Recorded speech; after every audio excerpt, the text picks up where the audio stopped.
Welcome back to the program. For tonight's show, we're going to do something a little bit different. I could sit here and I could talk about how amazing Pete Hegseth did today and how he's well on his way to confirmation. I could talk about the latest going on with the wildfires, how much is contained, who's to blame. But I want to talk about something different because today made history. And today should go down in history as a day in which we found out, finally, after 62 years, who exactly killed former President John F. Kennedy. I want you to listen to this. Before I play this, this is from Alex Jones. This is from InfoWars. I've always said Alex Jones is a patriot. I've always said that. I've always said he was brave.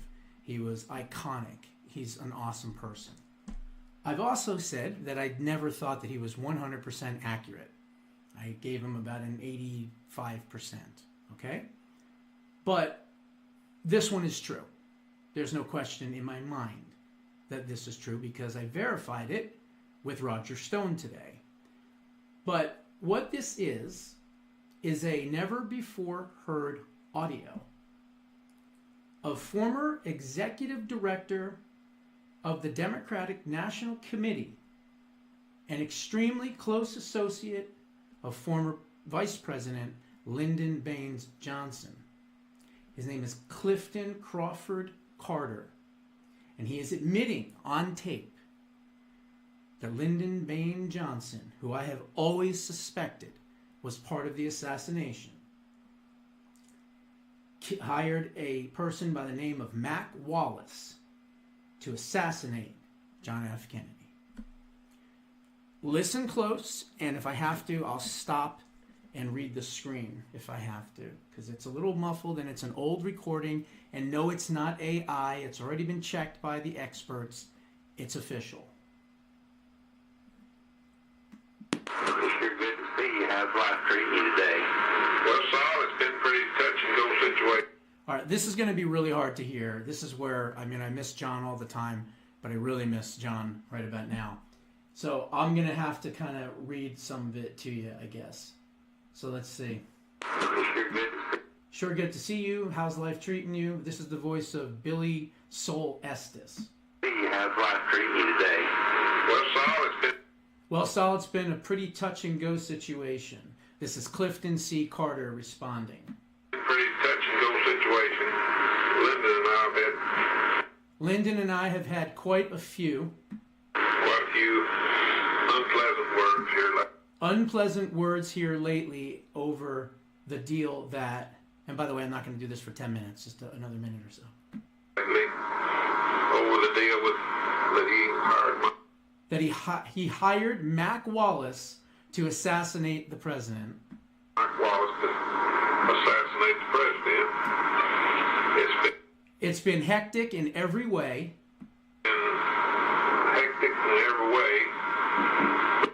But we lived through it this far, and I guess we've lived through it this far. I guess we'll continue to do so. And I guess we'll continue to do so. Lyndon should have never issued that order to Mac. That order to Mike. But we've had our differences, and I'm true blue to Lyndon.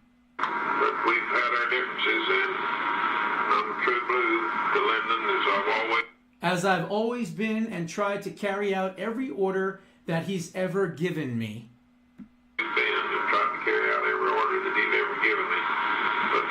But this is one I'll probably never be able to forget. And that's all I'm going to go into. I will connect the entire link. You can watch the entire thing if you want to watch an hour and a half. But this is the meat right here. This is absolute proof that Lyndon Baines Johnson, the former executive of the DNC, and his close associate hired a guy named Mac Wallace to shoot and kill JFK. Okay? That's what happened. And it's an unbelievable revelation. Now, I sent a text to Roger not very long ago, and here's what I wrote. I said, "Is the Mac Wallace tape authentic?"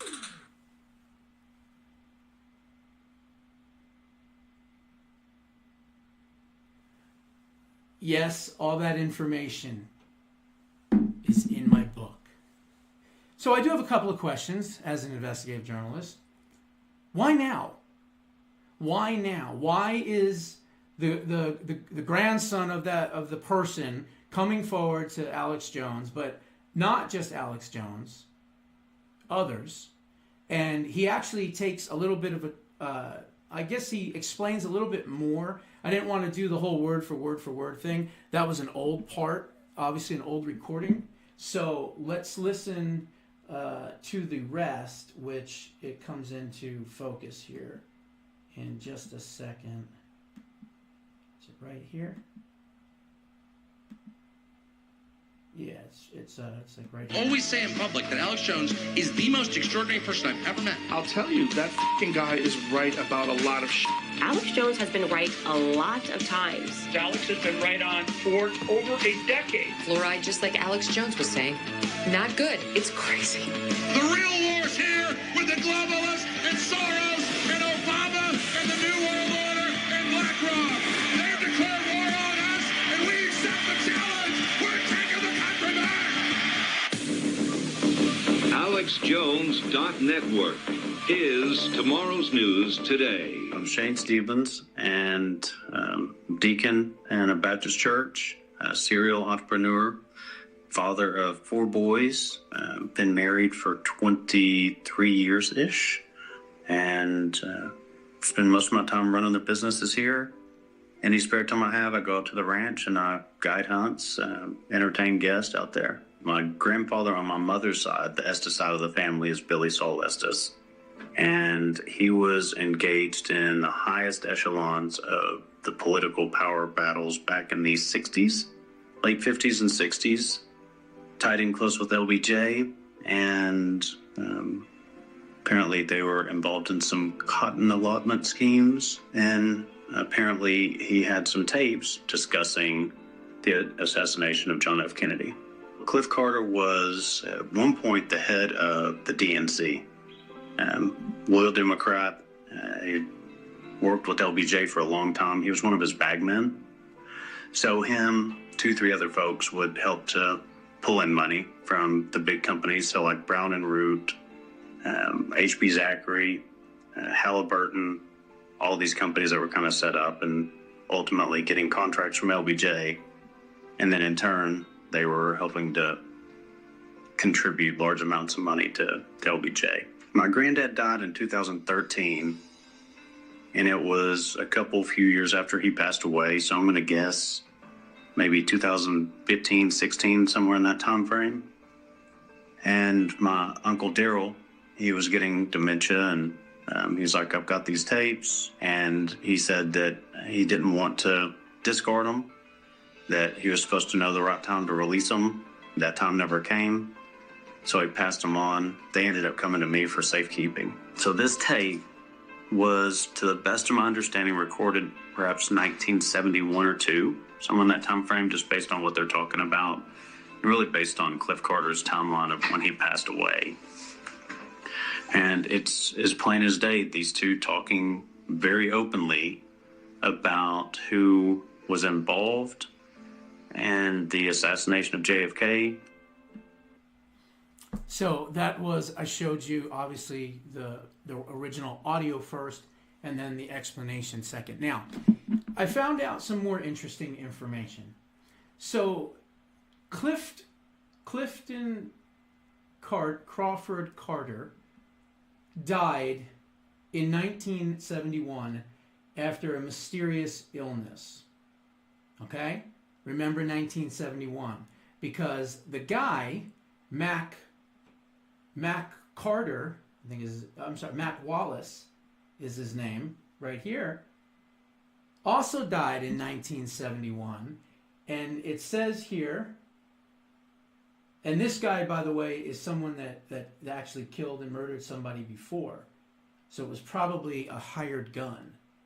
But he says, what has he done? Let me see here. I'm scrolling. Here it is. He was, on January 7, 1971, Wallace died while his car ran off the road 3.5 miles south of Pittsburgh, Texas, on U.S. Route 271, noting that the highway was neither icy nor wet. The investigation and the patrolman stated that Wallace had struck a bridge abutment after apparently losing control of his car. He was buried in the Novellis Chapel Cemetery in Mount Pleasant, Texas. Again, 1971. It's interesting that both of these people that were involved in this, according to the grandson, died in the same year. This is, in my opinion, basically a smoking gun. And what it does is it shows you that your government is willing to lie to you. And not just lie to you, take away a president, blame it on a patsy named Lee Harvey Oswald, and do it for 62 years. 62 years. Your government woke up every day, went to bed at night, telling you the same lie. That there was some guy named Lee Harvey Oswald that shot the former president. This is a historic day. January 14th, 2025. Because this is the day that tape was released. Now, they also said that they have given it previously to President Trump, to Don Jr. has it, Ronna McDaniel, Ken Paxton. So apparently they've had this tape for a while. And for whatever reason, it came out today.